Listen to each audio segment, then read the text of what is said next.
Oh, we're on. Okay, we're on. So, Dajahao, everybody from Yaoshan, Guilin, China. And I'm here, very happy to here with Jerry Gray, my esteemed friend and colleague. And I Jerry should not need any introduction, but for those of you who don't know Jerry, he's quite well known and quite renowned for traveling through China and for writing many articles for various Chinese media. He was a policeman. Correct me if I'm wrong, Jerry. You were an Australian-born UK, Other way around. British-born Australian. British-born Australian. Yeah. Okay, and you were also a policeman in the Met. Yes.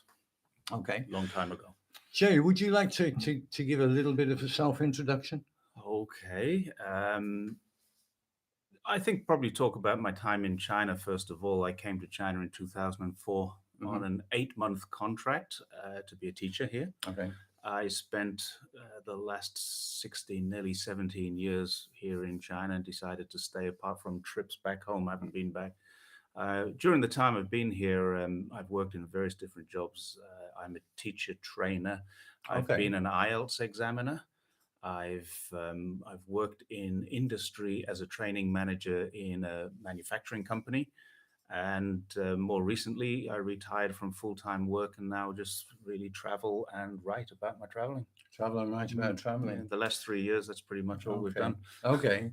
And obviously, one of the big trips has been cycling all the way to Xinjiang. Yeah, 2014 was the first trip. I wanted to lose a little bit of weight, so I decided to do something a little extreme. Okay. And we decided it was going to be a border-to-border ride. We actually rode from our home, which is Zhongshan, which is about 30, 40 kilometers as the crow flies from the border of Macau. There's the road can be 45, 50 or 60 kilometers, but it's not very far. And we went to the border of Macau the night before, and then we rode from the border of Macau all the way across China. So almost in a straight north line or slightly northwest line to Xi'an. And then we turned much more northwest to get to the border of Kazakhstan. Okay. I asked some of my students if they had anything that they would like to ask you. And one of them said, and I thought, yeah, this was on point.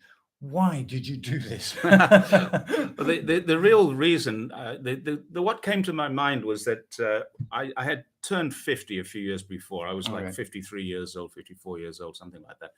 And I realized that both my mother and my grandfather, my mother's father, who I resemble in appearance, had both suffered from heart problems in their 50s. And I thought I needed to do something, lose a bit of weight, get a little bit fitter, build the heart strength up. And the options were really limited because although we have swimming pools and things like that, I'm not really that keen on, I get bored swimming long distances, but cycling's quite good. And we've got a lot of good cycle tracks. We've got a lot of places to go. So I decided, I came out of the shower and said to my wife, I'm going to ride to Tibet. And she said, Tibet, that was the original plan. And then she said, well, you haven't got a bike. So we went out and bought a bike, and I found I couldn't ride to Tibet. The foreigners are not allowed to go into Tibet by road. You can go in by plane or train. You can go in a group, but you can't cycle into Tibet. So I'd been to Xinjiang before and liked it. So I thought, well, that's a good idea. I'll go back there again. Okay, so it wasn't your first visit, the cycle visit? No, I've been to Xinjiang before. We had some holidays there before. Okay, so you holiday in Xinjiang? Oh, yeah. It's a great place to holiday. It's really, it's an incredibly beautiful and diverse kind of region. It's so big. I mean, you've got deserts and you've got grasslands and you've got everything in between. There are big cities and there are old cities and there are even deserted cities which were part of the old Silk Road. Wow. And these are old adobe cities which still exist in the desert. Oh, really? Yeah, they're really incredible to see. And I don't think people realize just how diverse it is out there. You've convinced me, Jerry. I'm going to have to go. I'm going to have to go. And it wasn't your only trip on a bike there? No, less than 2 years ago, 2019 in September, my wife and I flew to Urumqi. We had our bikes shipped up there, and then we rode the bikes back home. Both the first ride was linked to a charity. We raised a lot of money in Zhongshan, the city where we live. We raised a lot of money for disabled people. The second bike ride was effectively a charity bike ride. The first one was a bike ride, and I linked it to charity because we were doing stuff. Yes. And the second one was actually something that we actually set out to raise money, and we did. We raised a few $100,000 RMB each time. So originally, it was a health conscious thing. It was like it was the first step, just getting healthy, and also. I've seen a lot of China through work. I've traveled to various different cities where I've worked. Yeah. And when you're on the train, when you're on a plane and you're going into a city, so for example, I go to Beijing for a month to do a contract, and I spend a month in Beijing, but you never actually get to see anything except your hotel room, your campus or your office where you're working, and then you're back on the plane or a train to go back. So I thought this is a good way to get the authentic Chinese sights and smells, and some of the smells are quite amazing. Okay, we're getting a signal from beyond the camera. Go on. Also for charity. Yeah, but we said the charity. Yeah, and for charity. And so the second time was very specifically for charity. Yes, it was. And this is something your wife is quite involved with. She is, and she's in the background here making signs. Yeah. I'll tell you something. A lot of people don't know about this. She keeps it very quiet now, but the year after I did the bike ride, she decided that she was going to do something in order to kind of stand tall next to me, was the way she described it.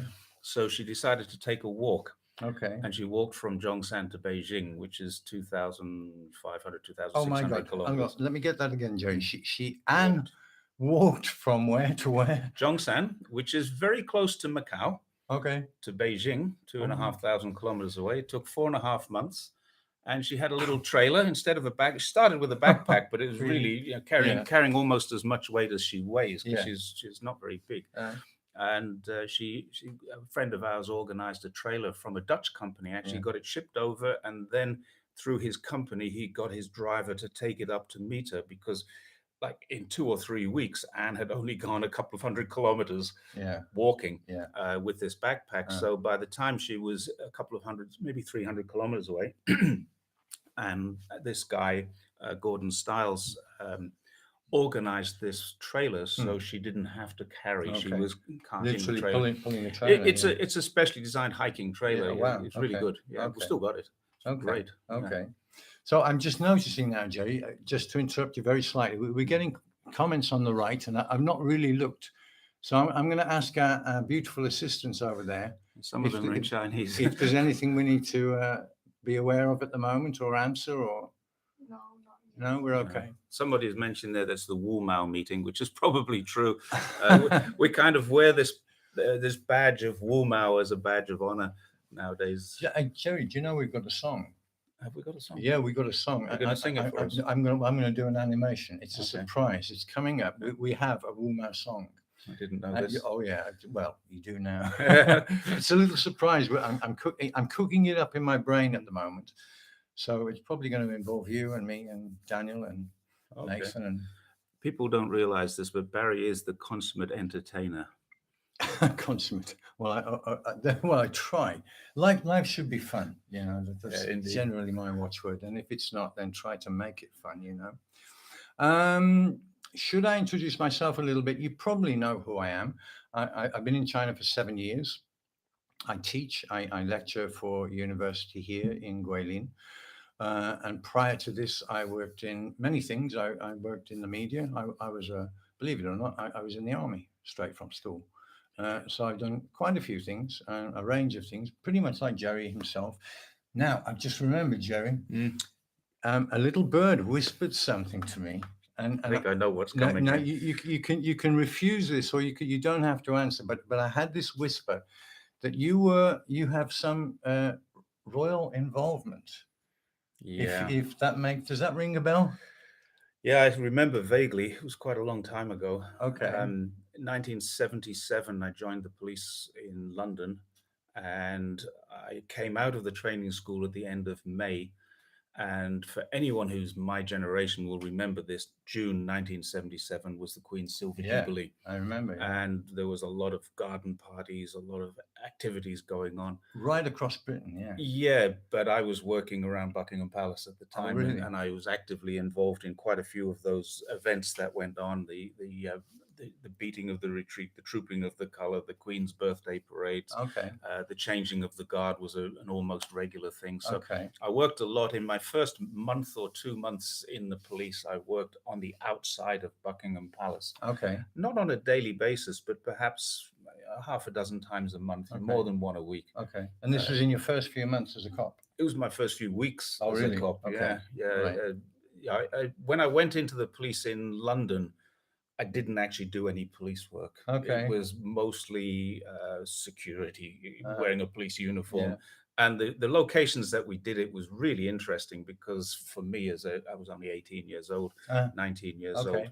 And it was really interesting that this was all happening at that time, the Silver Jubilee. And I can remember the first time I actually phoned my mum up and said, "Hey, Mum, I'm going to Buckingham Palace tomorrow." Really? And she said, "Oh, that's fantastic." She went down to the church to do a church cleaning on whatever evening it was, told all of her friends, "My son's going to meet the Queen tomorrow." Okay. Turned out I spent the whole day on traffic duty, just stop, go.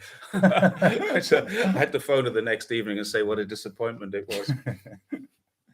But is there a little bit more to this tale, Joe? Did you end up working? Yeah, I did. A little bit deeper? A couple of years later, when I was a more experienced police officer, I was working on what was called the Diplomatic Protection Group. We knew that as the DPG, Okay. which means we're firearm trained, and we didn't wear the big wooden tops hat, we called it. Okay. We wore a flat cap, and we drove around in red cars and got dropped off at embassies and rotated around different embassies, usually spending 2 hours here and 2 hours there. I worked on the American embassy, the Iranian embassy the Iranian embassy after the Iranian embassy siege. After the siege, okay. Years later, 2-3 years later.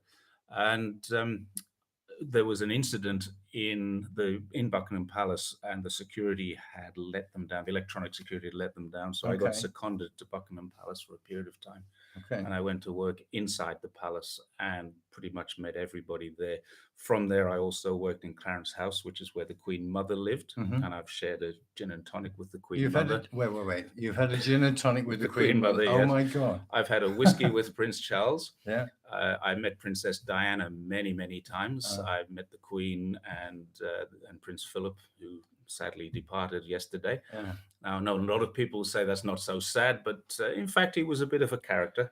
Absolutely. He was a nice enough guy. Absolutely. And in general, I would say that almost all the royal family are really nice people when you interact with them on a daily basis. On a personal level, yeah. Now, the reason this came to me was because somebody told me that the Queen, now again, I might be wrong, this is a little bird whispered, that the Queen actually asked you one day why you were in uniform. Yeah, I think she thought I was Andrew. Certain lights and certain angles, I look a little like Prince Andrew. And people have said this almost all my life. I can see it. You do look like Prince Andrew. I can see it, yeah. And yeah, the Queen one day asked me why I was wearing a uniform. Just for fun, Mum. Yeah. Mom, I'm not your son. In fact, it didn't occur to me until afterwards that she thought I was Andrew. It didn't occur to me what was going on. Why do you she thought, wow, maybe she thought I was Andrew.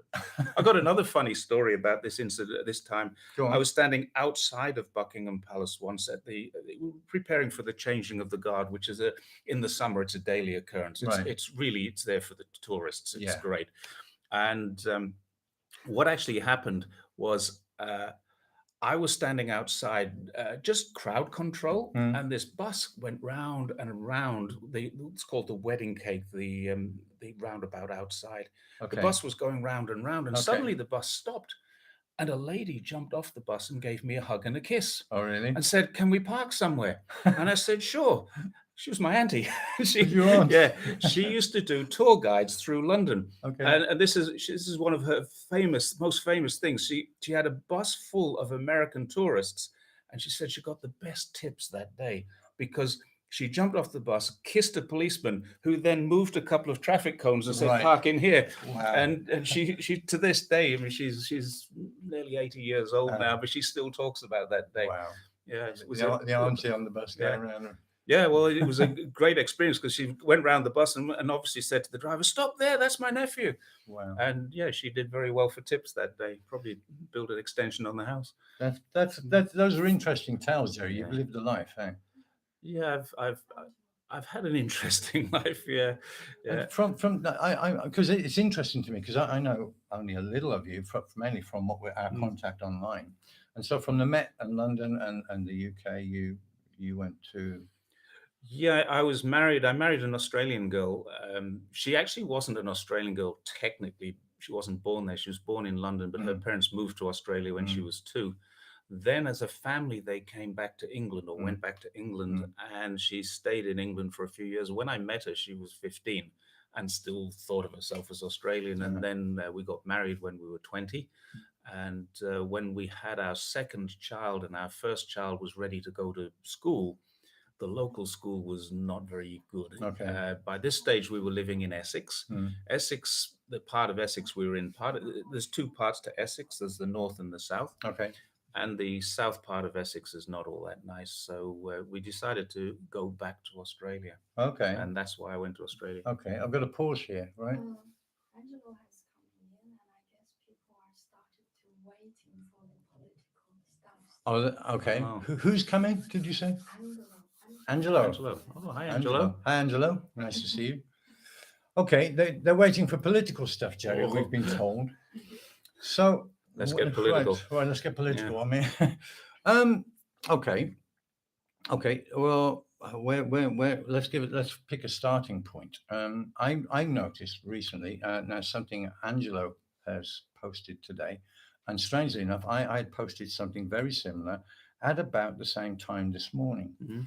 when it was kind of a follow-on from my MIC video, which you probably I've seen that. Yeah.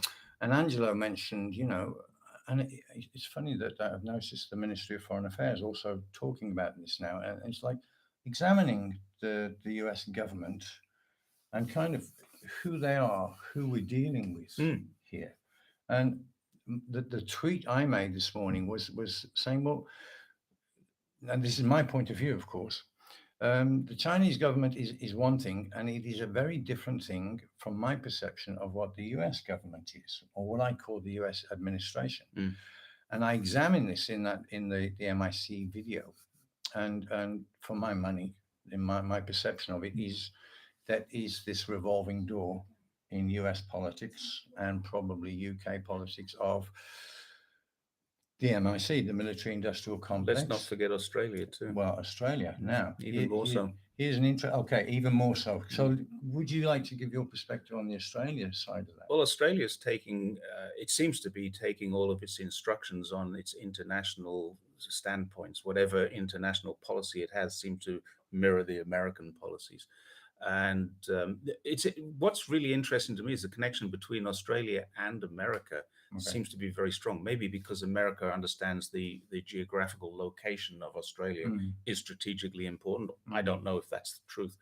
But we've got this Australian organization, ASPI, the Australian Strategic Policy Institute, and they seem to be deriving a fair amount of their income, a very large amount of money and a large percentage of their income from the defense contractors and the defense departments of various different countries in NATO. So that's not just, so they're getting money not just from the people who make the weapons, but and not just the Australian Defence. Well, it's a really interesting system. I'm not exactly sure how it works. There are people who know much more about this than me, and I'll be honest about that. But my perception, what I see of it, is ASPI are taking money from organizations we know, like Raytheon, Boeing, Lockheed Martin.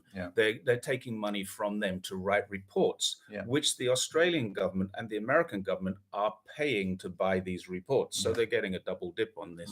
And the reports are saying, there's this threat and there's this threat, and you need to have this weaponry in order to counter this threat.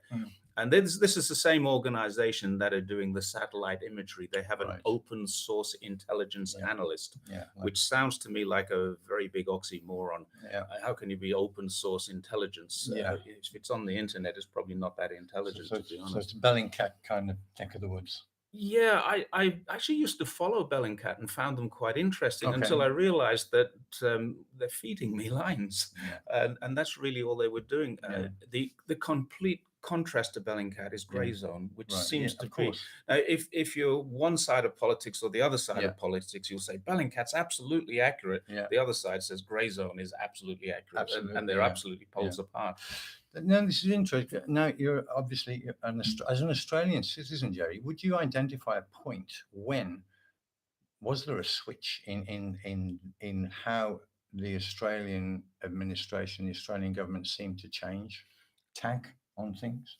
Was there a point in time when I'm not sure that the point in time came with this particular government or the preceding government, but certainly this prime minister has very much been put into that place, into that position by the Murdoch press. Okay. Now, the Murdoch press is a really interesting dichotomy because it controls about 60% of Australian media. And it's currently under investigation to see if that is a monopoly. There's a royal commission going on right now, which was the commission was orchestrated by a former prime minister, Kevin Rudd. He organized that to say Kevin Rudd is no longer prime minister because of the Murdoch organization. Oh, really? They supported his right-hand woman, Julia Rudd, and she basically, for a long period of time, I have no ambitions. I'm not trying to be the prime minister. And then a week later, she was the prime minister. Right. And then you say this is Julia. Were they related? No, Julia Gillard. Oh, Julia, sorry, right. Julia, sorry, Gillard. Okay. Gillard. And she became the prime minister. And since that period of time, I would say that's the time that the Murdoch press seems to be influencing things. And I'm not sure if the Murdoch press influences it in an American way or in a Murdoch way. And the American Secretary of State certainly influences, and they're threatening Australia. Australia can't afford to say no, whereas New Zealand do. New Zealand do say no to. Right. No, that's interesting. You say America. Australia can't afford to say no, and we have this figure Murdoch, who has a finger in other pies. I know he's involved in, for example, the Golan Heights with an oil deal. Murdoch?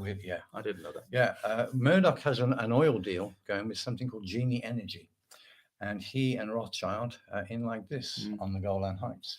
So you've then got this geopolitical thing that Murdoch, is he just a newspaper guy, or he's much more than that? Yeah, it's interesting. Here's a really interesting thing. If you take a look at American politics, and I think everybody in the world would agree, no matter what your politics are, we had Trump and we had an option of Trump or Biden, and neither of them are very good options. Now, I know people love Trump and I know people love Biden, but let's face it, they're both going to be octogenarians by the time this term is through. So why would you want a 78-year-old man as your president? And that's your option. So you've got exactly the same kind of thing in the UK, where you've got what I consider to be a bumbling buffoon as your prime minister.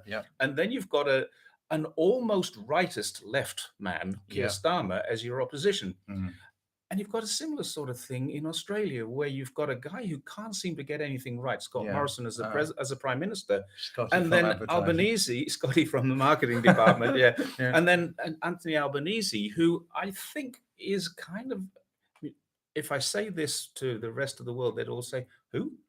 Nobody seems to know who Anthony Albanese is. So he's not getting any traction. So you've got these three countries which are all very, very anti-China. You've got these three countries which are managed by people who are not the prime candidate to manage the countries. And then you've got an opposition which is not a very good opposition. And all of them are dominated by Murdoch press. So he's much more than just a media baron. So we're talking about here the dark hand behind what most people would call the government, the people, the so-called people in power, who it seems are not the people in power. I'm not sure who's in power right now. I mean, you talked about the military-industrial complex. You've got loads of people spending loads of money. We've had a question. We've had a prompt. By the VVeiss, I used to think that the Western media was biased, but now I think that the Western media is evil. Why can almost all Western journalists be brainwashed so thoroughly? It's about the monopoly. I mean, my expertise, if you can call it that, the one I have most experience in is Australia. Murdoch owns 60% of Australian media. Mm. If you go to any one of the capital cities, the main newspaper in that capital city of each state is a Murdoch, except for one state. I think Western Australia doesn't have, but it still has media from Murdoch. If you go to any town in Queensland, New South Wales, or Victoria, the regional paper are owned by Murdoch. I think he owns over 180 regional newspapers. He owns the only nationally recognized newspaper, and he owns a TV station, and he's got fingers into others. Right. So it's because they're afraid to lose their job. Right. Well, this is it. My experience in the media would also echo what Jerry's just said, is that the media is owned. It's not a free press. The West does not have a free press. There might be individual, independent news organizations and investigative organizations, such as you mentioned, Grey Zone. But they are independent. They are small. And they don't bow to anybody. And as Jerry says, these people are basically typed. I call it, some people have said, use the word stenographers, but they're typists. They type what they're told to type. Most of it comes from Reuters, which again is owned. So they're saying and typing what they're told to say. It is owned. So I mean, and the thing is, if you don't type what you're told to say and you lose your job, there's nowhere else to go if that's what you are. Exactly. If you've studied journalism, you might have a master's degree or a bachelor's degree in journalism. You've got a job at one of the lead newspapers. If you lose it, there's nowhere else to go. That's the problem. Not so long ago, a famous journalist, one of the greats, in my opinion, Seymour Hersh. And Hersh he continued saying the truth. And then all of a sudden, none of the Western press, whether it be the New York Times or the Washington Post, nobody would carry him. Yeah. So this is a guy whose credentials are impeccable. He's without peer. You know, he was there in Vietnam, and now Seymour Hersh has no voice. This is John Pilger is pretty much the same. He has an independent voice. Yeah. Yeah. Okay. Do we have another one while we're doing a Q&A? Should we do a bit more? The next one is, how do British and Australian people think of BBC, and do they know the fact of the BBC that is biased on its international news coverage? Okay. BBC, when I was growing up, and probably the same for you, Barry, when we were growing up, BBC was the go-to news station. Yeah. They had the highest amount of respect. Everybody regarded the BBC as being the pinnacle, the best of. Now they do seem to be biased, and I'll be quite honest, pretty much everybody I know in England feels that way. Yeah. I just want to make a comment about this. Some Peter Lander. For those two or three of you who don't know Jerry Gray, be assured you're listening to the best commentary on earth about the Uyghur situation. Well, thank you, Peter, but I'm not sure that's entirely true. I've been there a few times. I've seen what needs to be seen, and I can tell you there is no genocide going on. But I'm not sure I am the best commentary on earth about the Uyghur situation. But thank you anyway. Well, the thing is, Jerry, you've been there, and you've been there more than once. You've been there at least 3 or 4 times now. Yeah. 3 or 4 times. You're a man of integrity. I like to think so. You're an ex-cop. You speak the truth, as I found. Some people would say that's a man of low integrity. All coppers are bastards. I remember seeing that on my front door once. This is true, and there is this thing. This is a subculture. All cops are bastards, but the fact is, they're not. Yeah, I mean, I've got cop friends. I would say that in my 10 and a half years as a police officer, I met a few bad ones that I didn't like. I was actually responsible for one police officer getting kicked out of the job because he assaulted a prisoner that didn't need assaulting. You know, sometimes you have to force somebody down, but this guy was already in the back of a police car wearing handcuffs, and he came in and whacked him around, broke his jaw. And I was asked for my opinion on it, and I just said, look, what I saw was inappropriate. It was wrong. It was criminal. And the guy got kicked out. He got prosecuted as well. He got prosecuted and kicked out of the job. And it does happen. You do get bad ones. Yeah. But one of the things I've been asked this many times, what about corruption? Right. In 10 years, I never saw not a single evidence anywhere of corruption. I'm not saying it didn't exist, Yeah. but I never ever had Yeah. an opportunity to see it. Right. But I didn't work in any major crimes or vice or anything Okay. like that. So Okay. maybe it was a different situation. I was a police constable all of my working time. Okay. I did do some criminal investigation work, but it was minor crimes, Mm. not CID. Mm. So I guess I wasn't in the right place to see it. Mm. But certainly in my experience, it didn't exist. Right. It must have existed, Okay. but I didn't have any experience of it. So to top and tail that question about the trust in the BBC. Sorry, topic. Any thinking person, no, they don't trust the BBC. They don't trust the Guardian, which is supposed to be the leftist, the most left-leaning paper. And they're all bought, they're all owned, and they have been since, at least in my experience, because I was writing at this time about the illegal invasion of Iraq, 2003. Right. And it was clear that it was based on lies. And at that point, there was and I can't remember the general's name, but he said quite clearly, look, we own all of the media at this point. They are in, what he said was, they're in our pocket. Yeah. And since that point, in order to be embedded in Iraq, you had to have gone through the induction. Yeah. Susan Joe says, do you think US is preparing for a hot war towards China? I think not. I think the US is quite happy to engage in a proxy war, which means that they will use others, maybe the Australians, maybe the Taiwanese, maybe the Koreans, I don't know, Japanese. Maybe the Uyghurs. Maybe the Uyghurs. Yeah. Certainly they're trying to get the Uyghurs, or they were trying to get the Uyghurs to help separate Xinjiang, which happens to have lots of oil and gas, and would be a great place to have an American base right on the western border of what was left of China if East Turkestan ever separated from China, which is never ever going to happen. That will be the result of a war. I think what most people don't realize is how far back this separatist and terrorism thing has been fermented from, and it goes back to the late 70s. It goes back a good long way. This is not a recent thing. No. These people have been what's the word they use now? Extremists. They've been radicalized, and they've been radicalized for many years and used and channeled in all kinds of ways, from Syria to Afghanistan into Pakistan and back out again in Turkey. So this is not new. I made this point today on Twitter, actually. Okay. I don't think most Americans wouldn't know this. If you ask them to look at a map of the world and say, where's China? They'd say, I don't know, it's somewhere there in that big blob. Yeah. And then if you say, well, where is Xinjiang in China? Not a chance. If you show them a map of China and say, where is Xinjiang? Unless you work for the State Department, and even they still don't know. Some of them still don't know. They've made that quite apparent. Yeah. One of them made a comment a little while ago saying that somebody didn't mention Xinjiang when he talked about being in Urumqi. Yeah. So they didn't know the capital of Xinjiang is Urumqi. But here's a really important fact that most people outside of China don't seem to understand. There is a corridor between Xinjiang and Afghanistan. And it was very close to the Pakistan border where Tora Bora is.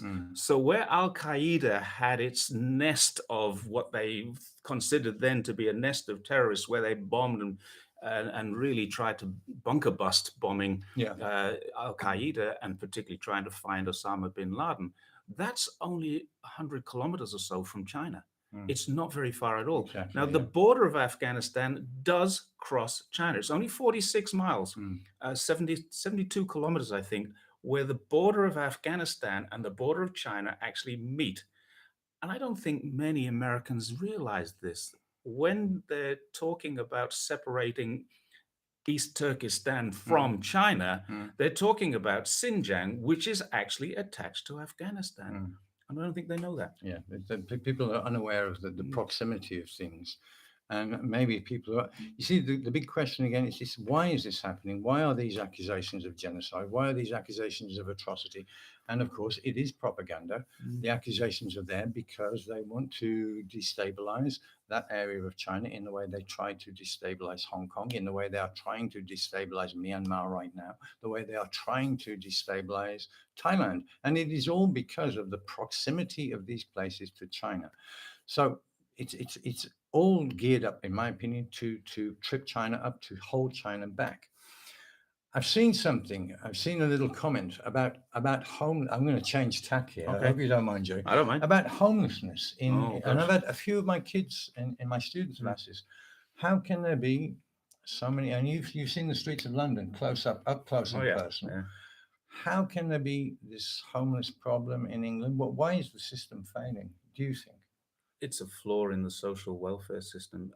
I think most Americans feel that many Americans say they hate socialism, they hate communism, and they don't have a clue as to why they hate socialism. Okay. They've been told to hate socialism, Yeah. they've been told to hate communism, Uh. and they're told it's bad. I have in China seen homeless people, but it's rare. In the space of a month, you might see one. Yeah. When we're traveling on our bikes, occasionally we'll pass someone, and I think many of them they've fallen through the cracks in the mental health system. Okay. And I've got my wife going, Yeah, they've got a problem. Yeah. Many of them have Yeah. fallen through the cracks in the social system. And that's why they're homeless. Or maybe they don't have homes, or maybe they just walk out of their homes one day. We met a guy last year cycling in nearly 2 years ago now in Xinjiang. This guy had been on his bike for 7 years. Right. And I mean, he was completely unwashed, long hair, and obviously suffering some kind of delusional problems. I mean, we bought him dinner, and the next morning when we woke up, we brought him breakfast as well. We left him to ride. He was just going to ride across. He left home 7 years ago and never went back. Yeah. Now there's some problems there, and he is technically homeless. And you do see them on the road when you're traveling. You see them; they carry their sticks. Yeah. They've got the Yeah. bag on the end of either end of their stick, and that's their lives. But it's rare. In the West, it's much more common. And I remember showing Anne, my wife, a video of Los Angeles, the richest city in the richest state in the richest country in the world, has literally thousands of people living on the streets. And I showed this to my wife. And the first thing she said was, why don't they just go home? Yeah. They don't have homes to go to. And this is the thing, in China, everybody has a home, a hometown. Okay, so now this kind of points to something deeper, Jerry, I think, doesn't it? You know, why don't they just go home? So Anne says it's, and it's a valid, but why don't you go home? And there isn't a home, and there isn't a family, and this. Now I've seen in a lot of years now, I've seen this change in the demographic, the politics, the demographics of the UK, where the family and the sense of the family, the notion of the family has changed. It has been almost like it's been whittled away. Yeah. And I think in my lifetime, I've seen this happen. Yeah, I agree. When I was a kid at school, there was very few people from a broken home, very few.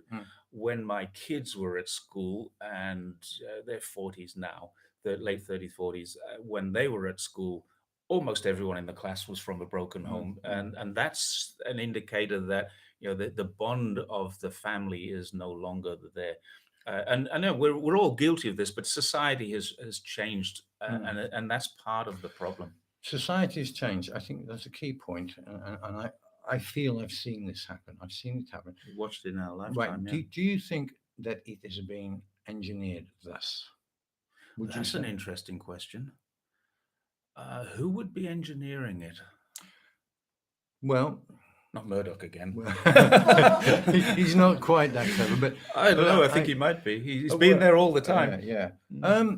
Well, okay. Let's look at homelessness. Let's take that a step further. Then let's go to homelessness. In fact, refugees now throughout Europe, which have come from all the trouble that has been caused by imperialist, colonialist aggression in the Middle East. So you've got people from Libya, from Syria, from various places in Africa, and they are now in various countries in Europe, and there is in some places a powder keg situation. And I had a word actually from my brother in Australia, strangely enough, and his opinion was, and I thought this was interesting, that Europe itself is being engineered, in the sense of it is being very purposefully and very specifically destabilized by this situation. So there's a kind of a spin-off from from the aggression in the Middle East to control the Middle East. The spin-off is that these refugees flood into Europe, and there is now an unstable situation in many cities and many countries in Europe. It's interesting, particularly we look at the French situation where France had its colonies in predominantly Muslim areas of Africa. Yeah. And those Algerians, Moroccans, those people who were French subjects, as it were, even Malians, and a lot of different countries in Africa, a lot of them are Muslims. They're now ending up in France, and France is, some of the paperwork I've seen, some of the numbers coming out of France, it's more likely to be a Muslim country than a Christian country in a few years' time. Yeah. And they're experiencing radicalism. Right. And guess what they're doing? Re-education. They're doing prisons. They're doing all of the things that China is doing, but they're doing it with the approval of the United Nations human rights people, and they're doing it with the approval of the Americans. And it's no different to what China is doing. Right. To stem this radicalization, this extremism. Yeah. That's an interesting full circle there, Jerry, because there's this complaint that why can't we come into Xinjiang and have a look? And it's like, well, you did, yeah. You have been. The one of the top guys at the UN came, the counterterrorism, the counterterrorism chief. He came, he went to Xinjiang, and he went away and he said, China are doing this right. But he's Russian. Yeah. No one believes him. Well, bingo. And just last week or the week before, I'm losing track of time because we're riding bikes every day. Within the last couple of weeks, we've had 30 senior executives and diplomats visit, and not one of them had a problem. Some of them went to Christian churches. Some of them went to mosques. No problems with any of the worship there. Back in October, I think 2019, there were 30 Muslim diplomats. Sorry, October last year, 30 Arab diplomats, Muslim diplomats went there for a visit. And then a year before, in I think September 2019, there were another raft of Muslim, predominantly Muslim diplomats and representatives representing the Organization of the Islamic Cooperation. Yeah. So these people are going there and they're not finding a problem. Yeah. And then we've got people who have never been there saying, but there is a huge problem. Well, there's not. There's not, and it's certainly not visible if you travel through the region. And there's certainly no, and in fact, Fermube, Fermube, has just recently come back from a 3-day tour, and is worth checking out on YouTube. Fermube has visited just recently, just last week. He bought a plane ticket. He flew to Urumqi. He bought a train ticket. He took a train to Kashgar. He bought a plane ticket and went to Hotan, another plane ticket back to Urumqi. And he did all of that without any restrictions. Right. Security, yes. Restrictions, no. Yeah. You mentioned security, and I've seen one of the things in the CERD report and other reports, which talk about this massive increased surveillance security state in Xinjiang, and they mention these police boxes. Yeah, this is hilarious, right? Because you can outside here. Walk down here, walk out in my high street. You take a walk down any street in Guilin, which is a pretty sleepy little town. There's a police box. Yeah. They're there for the public convenience. They are not as a public convenience, no, but they are there to help the public. They are there every 400 yards throughout China. This is not specific to Xinjiang. So these all these little details, nobody picks it apart and says, well, hold on, this is spin. This is being spun. Yeah. A couple of weeks ago, Anne and I were on our bikes. We're riding. We're actually on the middle of a bike ride, which is how we got together this week. We're in the middle. I'm not sure. We're not sure when we're going home, but we're on a bike ride now, and we're traveling through southern China. And on about day 3 or 4, I stopped, and Anne says, what are you stopping for? I'm going to take a video of this, and I'm going to send it to Nathan Russer of ASPI. And what it was a factory, and I can't remember if it was Honda, Toyota, or Mazda. It was one of the Japanese car companies, had this massive factory. I mean, it's huge, and it's got a huge, great fenced wall around the outside, and right at the front, a police box. And the police box, Anne explained to me, there's a banner across the top which says, this is a cooperation between the Guangdong police and the organization where they can get fully trained security officers who are not fully trained police officers, but they work for the police department. And so that's why we have these factories with Mm. police boxes. Mm. Now, here's the interesting thing. As I was filming, a group of people came out of one of the buildings to walk towards another building. And I remember seeing Nathan Russ's tweet where Look he at said, these people. look at these people all wearing uniforms, Yeah. moving from the cell block to the Mm. factory block. Mm. They're moving from the dormitory to the canteen or the canteen Yeah. to the factory. Yeah. That's where they're moving. Yeah. And yes, they wear uniforms. And yes, the buildings are secure. And yes, there is a big gate at the front. But take a look at any of these pictures. Yeah. If there's a car parked inside, that's not a prison, because people don't park cars inside of prisons. If there is a sports stadium inside, that's not a prison either, because prisoners get exercise yards. They don't get sports stadiums with running laps and ovals to play cricket or football. No, they don't play cricket. Yeah, and similarly, you can go to pretty much any school here in School's Guilin, the same, sleepy old Guilin, and there is barbed wire. We're actually staying tonight and last night in a dormitory in a massive complex with fence walls all around us. And yes, it looks like a prison, but inside is very comfortable. And we've got accommodation for a few days. If we want to stay longer, we can. But it's a fantastic environment, and you get kids moving but they're not wearing uniform because it's a university. True. But if it was a school, they'd be wearing a uniform, and you'd be seeing them wearing uniforms and walking around. It's not a prison, and it's all over China. And they're safe. They're protected, because that's what these things are for, to protect the citizens. And Chi says, we prefer security, which shows people to live without worrying for sudden terrorist attacks. Bingo. In China, you don't have sudden terrorist attacks. In fact, you don't even have crime in China that I know of. I'm sure there is, but I got robbed once in 2005, and I've had not a single incident. Because, and if we're looking out here, we've got bars on the window. If we go out of the building, we've got security cameras. We go to the gate of the environment that we live in. There is a security guard stopping people coming in. That is China, and it is the safest place that I've ever been to. The protection of the citizens is paramount. It's the same with COVID. When COVID happened, what China did and what China had to do was put the safety and the health of its citizens first. Yes. The health of the people came first. I've been here 7 years now. I have never, not once in 7 years, ever felt threatened. Not one single time. And I've been out at barbecues in the middle of the night, in the middle of cities on my own, in the middle of the night. That's a disgrace, And I've never been threatened one time. So. Someone's mentioned in Jason's video where he pointed out the roof buildings where apparently the slaves all live. Yeah, I did see that one. Jason's quite funny when he puts stuff like that out. Okay. He's quite sarcastic. Right. Do we have something we need to attend to anymore that you've picked up over that? I'm asking the bosses over here. John Sudworth, works for the BBC and did work inside China until very recently. He's got a great story now because he was being followed, he says, but I mean, you can't prove that. John Sudworth is the guy who went to Xinjiang probably November, because in December last year, just before Christmas, BBC pushed out a video called China's Tainted Cotton. Okay. And I wrote an article that refuted just about every point in it. It was a total, absolute fabrication. Now, as a result of that, John Sudworth has received many, many nasty messages. He's a liar. I'm going to say that. He's a liar. Now, John, if you want to sue me, please try.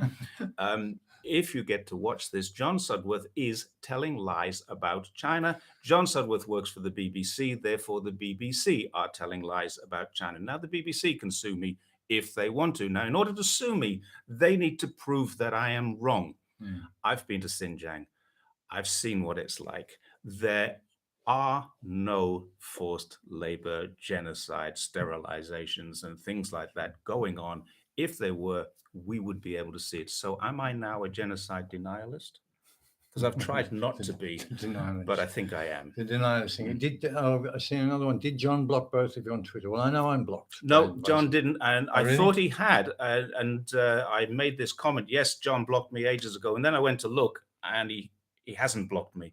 We can use that, Jerry. Steve McDonald did block me. McDonald. Yeah, Stephen McDonald blocks anybody who disagrees. I challenged him on one thing that he said, where one of his reports was edited and the TV showed a picture of no signal. the TVs don't do that. In the part of China where I live, the TV goes to an advert when they do actually edit, and they do cut out the bits they don't want people to see. I'm not disputing that fact. But what he did was he showed his own show being edited, and he showed it in a very, very wrong way. Because it doesn't do that. It goes to an advert rather than goes to no signal.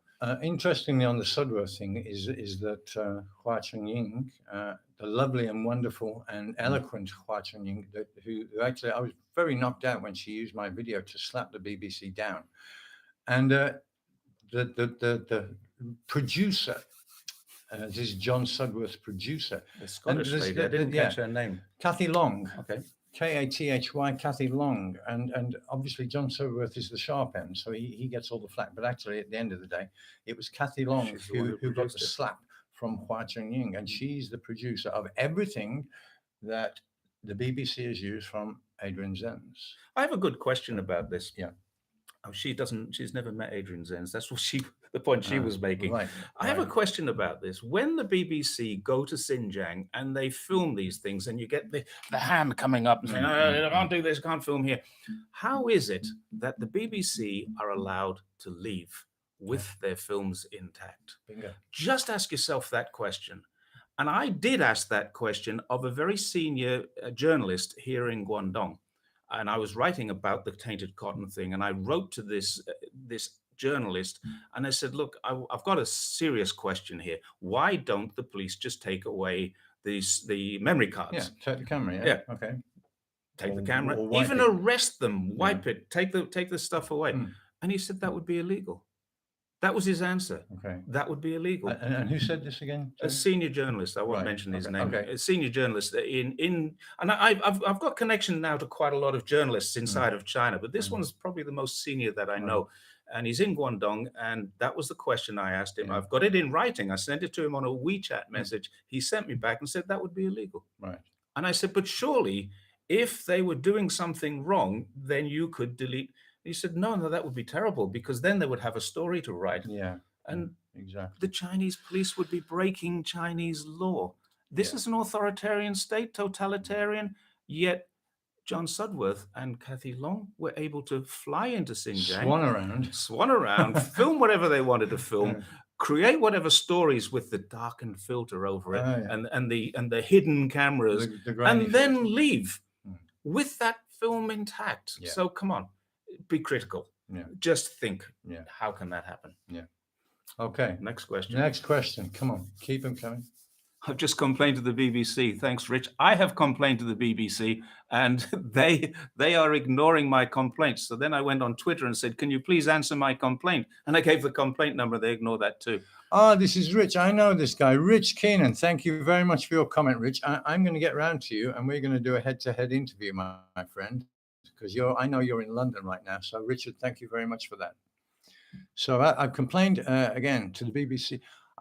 Jerry, I complained to the BBC about a biased China article before I came here. Okay. And I got an answer from the BBC. I've gotten the email somewhere that said, we don't believe there's any bias. Oh, God. And that's you just get stonewalled. Yeah, and that's it.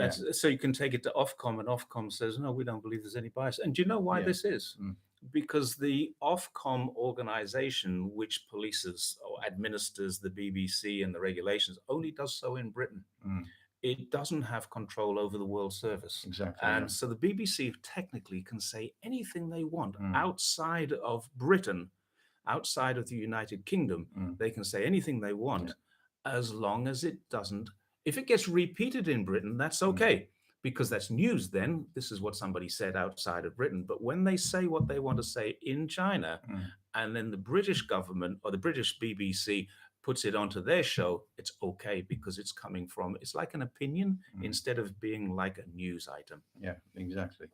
And there are various and multifarious now. There are various so-called legal opinions being pushed out from. I know Essex Chambers was one bunch. Yeah. They've been sanctioned. They've been sanctioned.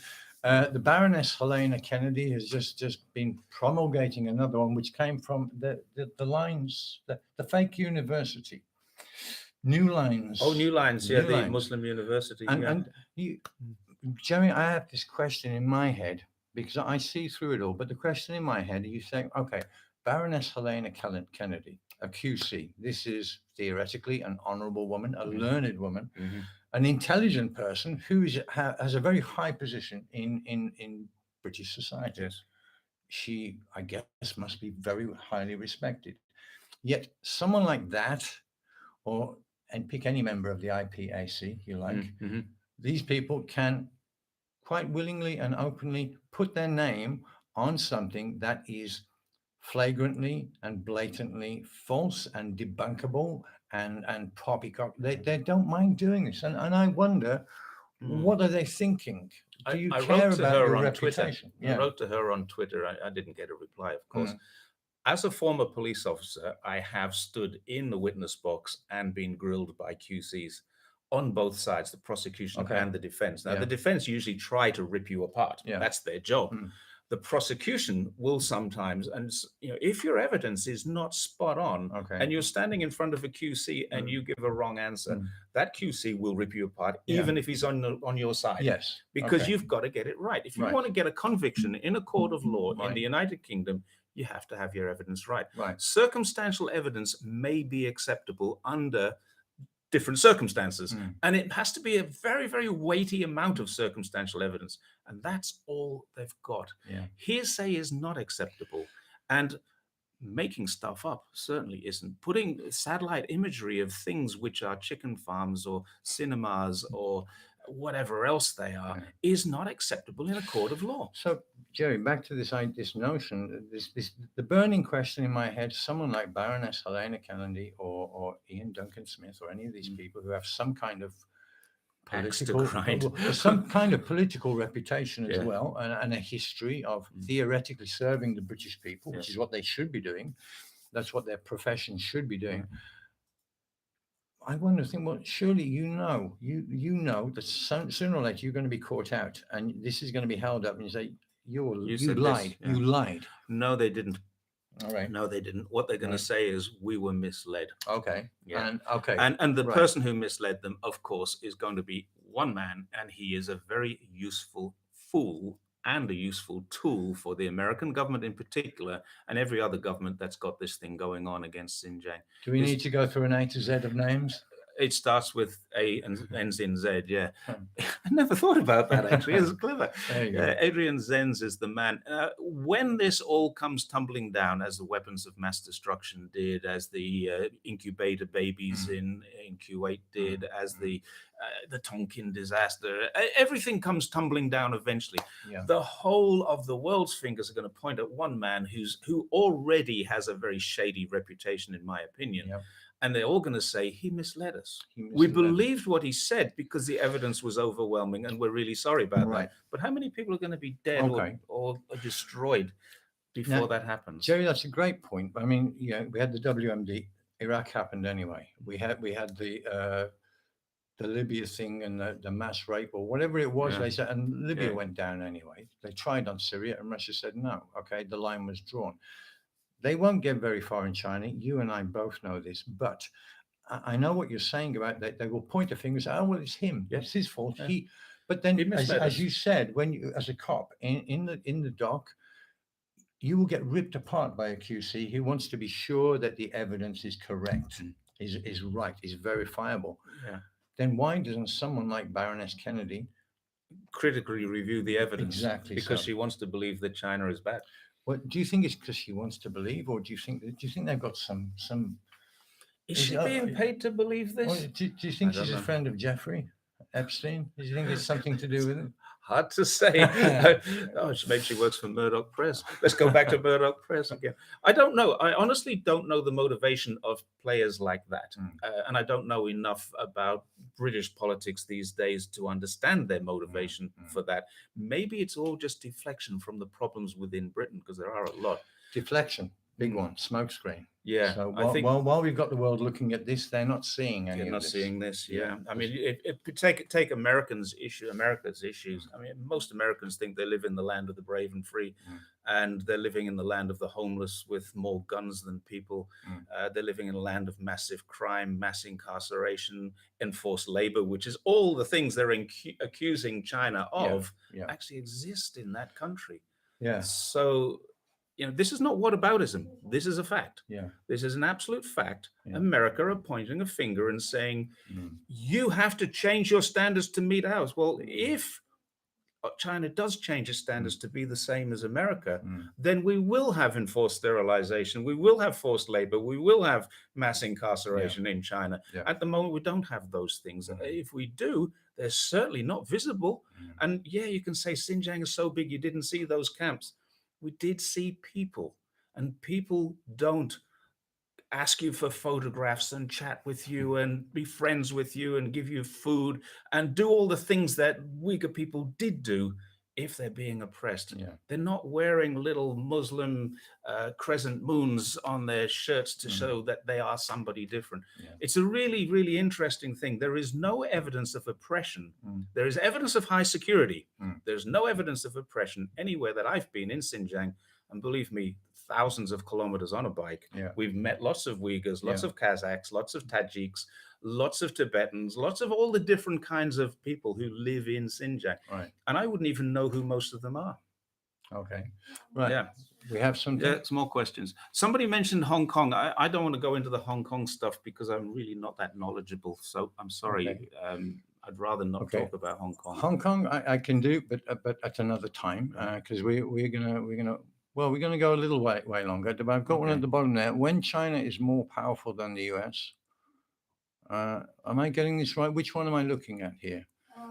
There's one Chichi asked, what should China do to let more Western countries hear the truth about China? Okay, that's a good question. Right. Well, the ASPI, as we mentioned earlier, who've had a pop at both Jerry and I at various points.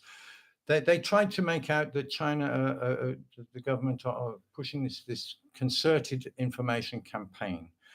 Now, nobody pays me, nobody pays Jerry to say the things we say for our opinion. We do what we do. We say what we believe is right.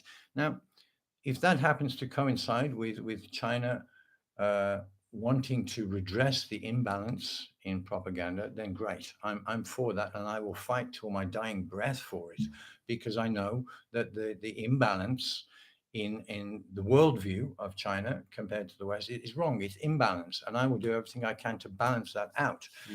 Now, is this a campaign by the Chinese government? No. Again, I've said this, and I pulled the ASP apart in this document. I'm not paid to do this. It's not coordinated. No one coordinates me to do this. No, we just do it because it's wrong. And there are many of us. There's myself. There's Jerry. There's Daniel. There's a horde of us who are speaking up because we know what is right and what is wrong. We've seen enough of life to know what is the right thing to do and what is wrong. So what should China do? China should just keep speaking the truth. Yeah, I think so. The difference is, and here's the problem, Chi-Chi, we've got a situation where China spends millions on its media, millions of US dollars, and it doesn't do it very well by spending millions. America is spending billions, literally billions. The Americans have actually paid ASPI in the hundreds of millions in the last 2 years. That's provable. So just one organization in Australia are getting hundreds of millions of dollars to write about this. And that's one organization. The National Endowment for Democracy is paying millions and probably billions inside of Hong Kong and inside of Xinjiang. They're not anymore, but they are paying millions to Uyghurs who live outside. These are former terrorists, some of them, former criminals, many of them. They are separatists, all of them, because they all want to separate Xinjiang from China. So these are people who are breaking the laws of their own countries. So these are traitors. That's the only word for them. They're traitors to their country. Now, you can say that but the China is such an authoritarian regime, they deserve their freedom. Well, they've actually got freedom.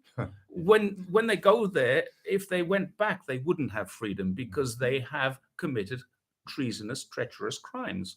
They are going to be prosecuted if they ever come back to China.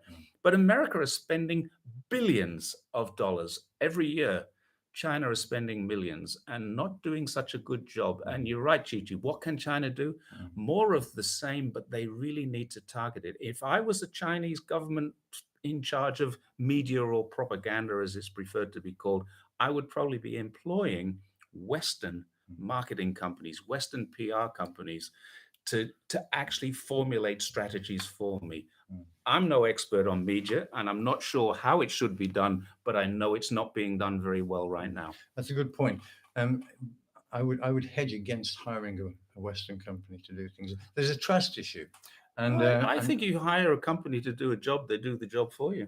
Well, theoretically. But then they'll get sanctioned by the American government. There's this trust issue, and somebody very close to me has mentioned this recently, is that why the Chinese government so trusting? And they started to change tack for me at the Anchorage meeting, where they said, look, we're not taking this anymore. So things changed at that point, which was interesting. But even at that point, China and the government are still willing to offer the olive branch, to offer the hand of peace and friendship. And each time the hand is offered, it gets bitten. There's this, and my opinion is you can't trust them. Yeah. And you can't trust them because of one word.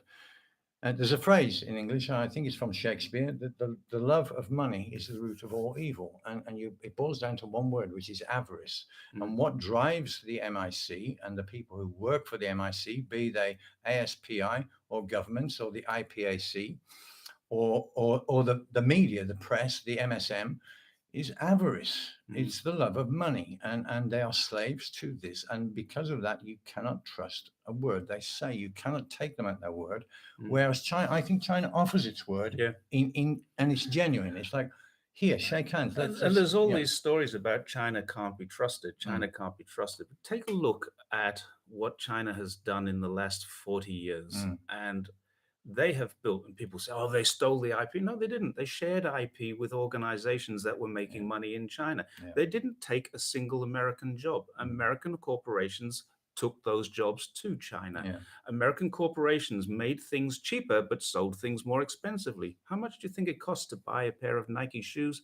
And how much does it cost to make them? That's the thing. These companies are not doing this because they love America. They're not doing this because they love the UK. They're doing this because they love money.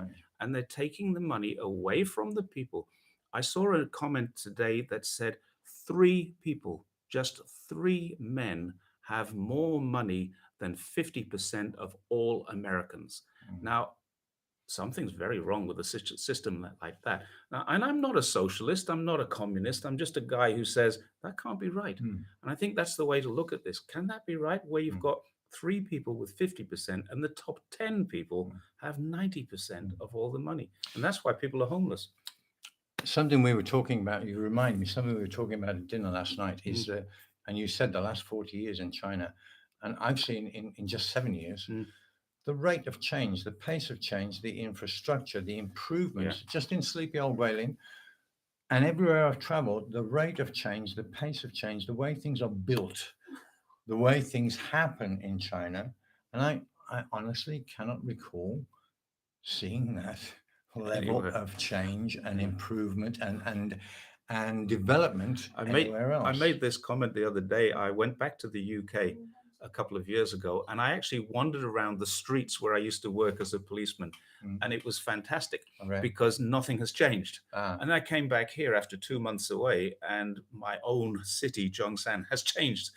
There's a building there that I hadn't seen before. 2 months. Who put that there? I wasn't there when I left. And that is exactly, I mean, there was a hole in the ground there and there was a building plan. So everything is changing. And here's the interesting thing. Almost everything is changing for the better, for the people, not for the profit. So we've got high-speed rails and we've got all those things that people see. But it's a fantastic system where the infrastructure is being used to benefit the people.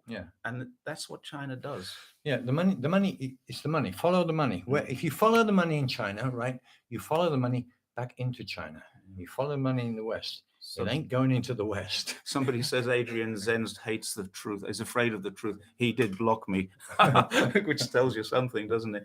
I think Lily's got a question. Yes. There's Go. another two questions. Okay. I'm Okay. answering. One is from Susan Zhou. Question is, do you think Europe will follow US and turn against China? Recently, a couple of European countries sent warships to South China Sea and joined military drills. It's a good question. Depends on who's in charge there. There are a couple of European countries that are pro-America and a couple that are not so pro and a couple that are quite neutral. Currently, Germany is the main one, and Angela Merkel is in charge at the moment. But when she leaves, who knows which direction? And I think the rest of Europe will follow Germany. But you've got smaller countries like Serbia who are very anti-American at the moment and pro-China. And I think if you can call it vaccine diplomacy, is working quite well because Europe's not getting enough vaccines and China is helping. Yeah. What was the second? Oh, sorry, go on. Yeah, I think ultimately there's a lot of bluster being spouted in Europe by the European Parliament. There's a guy named Mick Wallace who speaks very, very eloquently and very firmly against it, and he takes the truth to the suits. There's also George Galloway, who's very Galloway prominent. too. Yeah. He's not in Parliament, I understand that, but he's very, very influential. But for all the bluster, at the end of the day, the money talks, and I believe that Europe will have to go where the money is and where the deals are, and the deals ain't with America. So if that answers that question. Yeah, I think the future is in the East. It's not just China, but the whole of the East. The Belt and Road Initiative is a very, very valid, and I think it's a valid program. And I think Biden is realized that, and he wants to build his own Belt and Road. He says this, they can't build a train. That's right. It's going to take them 35 years to build a train to New York. Actually, I saw an FT thing today, an FT leader, Financial Times leader, which put the question: does Biden really need to change tack instead of carrying on with the Trump thing? Does Biden really need to draw his horns in and about turn? But it wasn't it was FT, but it was an opinion. As an opinion, yeah. And it carries the usual disclaimer. This is a freelance writer, and his opinions are not necessarily the FT's opinions. The FT. Well, FT is usually pretty anti-China, but they did have, and that was a very useful comment, because the fact is, if Biden says, let's stop this, let's reassess this, and can we work with China? Yeah, China would say, yes, we can. They would. Yeah, but it means that China will take over America fairly soon. Next question. Yeah, Lily had another question. You said there were two. Yeah. This one, I'm not sure if it's a suitable one to answer. Peter Lander again says, I returned to Chengdu after a year, and it's completely different. Think of the Middle East situation will go after China support Palestine? Yeah, that's an interesting one. So, well, I don't think China is. Well, okay, I have an opinion about this. Yeah, it's only opinion. The China is very neutral, amazingly neutral on the situation there. China is not unaware of the situation there. They're not stupid. They know what's going on. And they've just sent vaccines there. Yeah. So China, the way they do things is very diplomatic. The diplomacy is the core of what they do and how they do it. So on one hand, it might appear, well, why aren't China more vociferous? Why aren't China more aggressive to the aggression? But it's not China's way. China's way is let's talk. Let's find a win-win thing in here somewhere. You take a look at what's happening in the African countries. I saw a great comment, not my comment, but I love this. I wish I'd thought of this. Africa isn't poor, it's rich. Africans are poor. Yeah. And Africans have experienced 400, 500, 600 years of colonialism, and they're poor. Yeah. They're desperately poor. Countries in Africa. I mean, Mali, for example, used to be 2,000 years ago the richest country in the world. Now it's one of the poorest, and it has gold. It had salt. That was its big thing back then. But it has lots and lots of gold. But guess what? France has got a hell of a lot of gold in its deposits, but doesn't have any gold mines. Mali's got all the gold mines, and France colonized it and took it all out. And Mali is destitute now. Why does that happen? Yeah. So when China goes into Africa and it builds a hospital or a CDC, Or they're a building port. or a port, Mm. and then everybody benefits from that. They Mm. call it debt diplomacy. That debt diplomacy is completely wrong.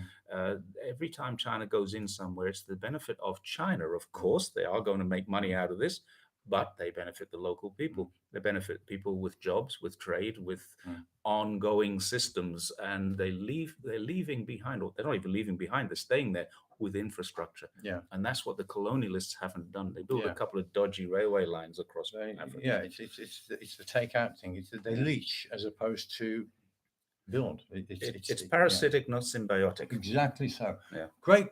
I like that, Jerry. Yeah. That's a nice one. Parasitic, not symbiotic. We might have to think about ending. We said an hour, and we're an hour and a quarter now. Okay. Last question. Okay. Okay. Go. Do we have another one to finish? No. Okay. You can cover whatever you Right. like. Okay. Okay. Then I will finish Right. with telling you two last questions. Okay. Billy. What I like to do is just give again my take on the Middle East. The Middle East is where everything is being fought as a proxy thing. It's a battle. There's always been the battle for the Middle East, and it's always been the Western colonials trying to control everything from Iraq to Syria to and Libya and Iran. Yeah. It's always been about control and taking out. And China are now making very strong diplomatic moves with many countries in the Middle East. And I believe the balance of power in the world is shifting. Will there be a World War III? No. And I'll tell you why there won't be a World War III. Because Russia and therefore China and most likely Iran have weapons that cannot be stopped. The balance has changed. They can push. I'm telling you the truth here, right? Putin will tell you himself, there's a button I can push, and within 4 minutes from me pushing that button, New York is flattened. Now, there is no defense against this, which levels the playing field. So will there be a World War III? No, it's being fought. It's being fought as we speak in all these proxy. It's a trade war and proxy wars. It's a proxy war. It's a hybrid civil war. wars. Yeah. Will there be a World War III? No, it won't happen. And Hope for all not. the bluster in the South China Sea, for all the Taiwan thing, it won't happen because it will be like flicking flies or a pea shooter. It'll be over pretty quickly. It will I be think, over if there is one. So Yeah. in terms of worrying about that, don't worry. And I believe that China's strength is, and you said this last night and reminded me, that China plays a very long game. China's not talking about making money next week or today or tomorrow. It's talking a long game of years and generations.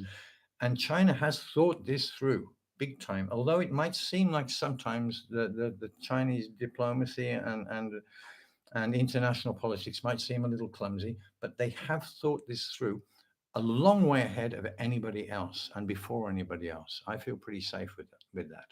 Okay. I want to just say one more thing about the Middle East. Almost every country in the Middle East that's not involved in a war, Yemen and places like that, almost every country in the Middle East and North Africa that is not currently involved in some sort of conflict is run by a dictator, is run by an authoritarian government. Now, it's perfectly okay for somebody in Saudi Arabia to get their head chopped off, their hands chopped off, for the women not to be allowed to drive until 2018. It's perfectly okay to have all of those standards where the crown prince of Saudi Arabia is murdering people inside of his own embassies in Turkey. Now, all that's perfectly okay for the Americans, but it's not okay for the Chinese to try and alleviate the poverty and to re-educate the people and give them a better lifestyle. There's something very, very wrong when Saudi Arabia, Kuwait, United Arab Emirates, Oman, they are all run by dictators, which are acceptable to the West because they sell the West what the West needs. Now, China is not acceptable to the West, but it's doing a lot less damage to its own people. So really, people need to think about that. The double standard. Okay, let's wind up with these. Two last questions. This is a question for both of you. Yeah. What do the British people really feel about the royal family? Do they really love them, or do they just not? Right. I'll give you mine. I'll give you mine very quickly because I'm pretty sure Jerry will say similar. There's a split. Yeah, it's half-half. There are generations that love them and love them because they're iconic, and there's a whole bunch that don't really care too much. That's just my take. Jerry? Just Prince Philip passed away yesterday. And just the fact that he passed away yesterday has caused an outpouring of grief of tens of thousands of people going to lay flowers at Buckingham Palace and the other palaces where he lived. And I think that tells you that the British people have a love of their monarchy. However, half the people are saying, what the hell are you doing that for? He was the world's biggest racist. He was a buffoon. So it is literally split down the middle. I don't think there's many people who are like me personally. And I am one of the few people I know who say, I think the royal family serves a purpose and they're quite good people and they're quite good at what they do. This is because I've had personal interaction with most of them, not the younger ones, not the very young ones, because my days of working in the royal family, working close to the royal family, finished on the day that Princess Diana and Prince Charles got married. She was Lady Diana Spencer right up until the moment I last saw her. So I think personally, I think they have a good purpose. They serve a lot of charity commissions. They do a lot of good work. They're always doing things that are for the benefit of the country, and they're very good for tourism. So there's a lot of revenue coming in from them. But then they're also imperialists who own property and they don't pay their taxes properly. I mean, all the things, there's the negatives about them, but I do think they serve a purpose. All right. Well, last question. Okay. Yeah. Is it a good time to study in England right now? And what Okay. do you be aware of or should be prepared of if you have to Right. go there? Okay. Study. One of my students, and in fact, several of my students have just won acceptance placements, one in King's College London, one in several colleges, big colleges in London. Some of my students have just been accepted, and they're very happy about it. And I would be too. Is there a bus coming? Accepted by King's College. Is it a good time? I think there is probably less aggression towards Asians in the UK than there is in America. That's my take. Any big city that you go to live in, you need to be careful unless you're in China. I have students currently in the UK sending me, former students sending me messages back on a regular basis. They're loving it. Right. COVID was a real problem because one particular student who recently went over there, she's studying a master's degree in London, and she did her first term online in China, her second term on lockdown in London, and now she's getting more freedom and she's loving it. I would say that if you're thinking of going to the UK, I'd probably, if it was me, I'd probably say not London, because it's expensive. It's very, very expensive. But if you're rich enough to afford it, that's great. Yeah. But it also is, it's the place where if you're going to have problems, probably London will be the place. There's other really great cities to study in the UK, and I would look at options. However, if you get accepted for University College London, if you get accepted for London School of Economics, LSE, or King's College, then you're not going to knock that back. No. These are the best colleges in the world for what you're doing.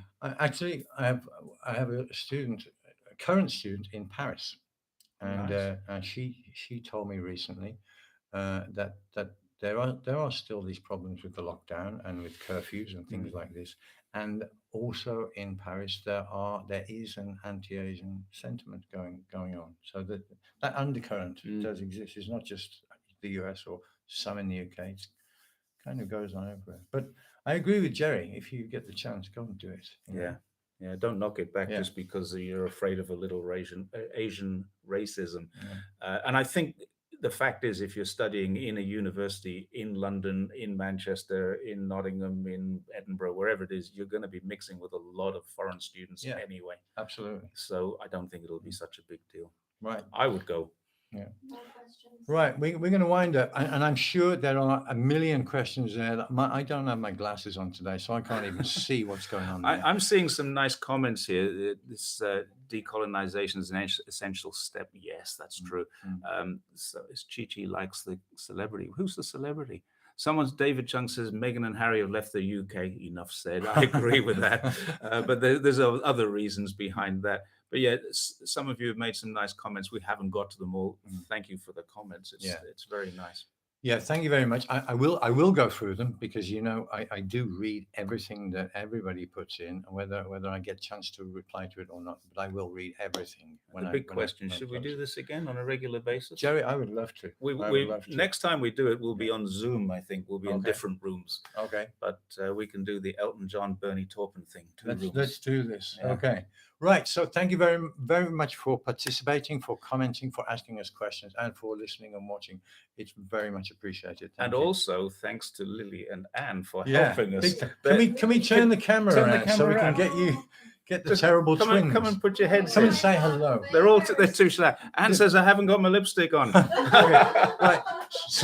Seriously, none of this would happen without these people working hard in the background all the time. So you get these ugly faces. Not you, Joe, but you get my ugly face. But there's a whole bunch of stuff that happens behind this. That this wouldn't happen without this. So thank you to Lily. Thank you to Anne.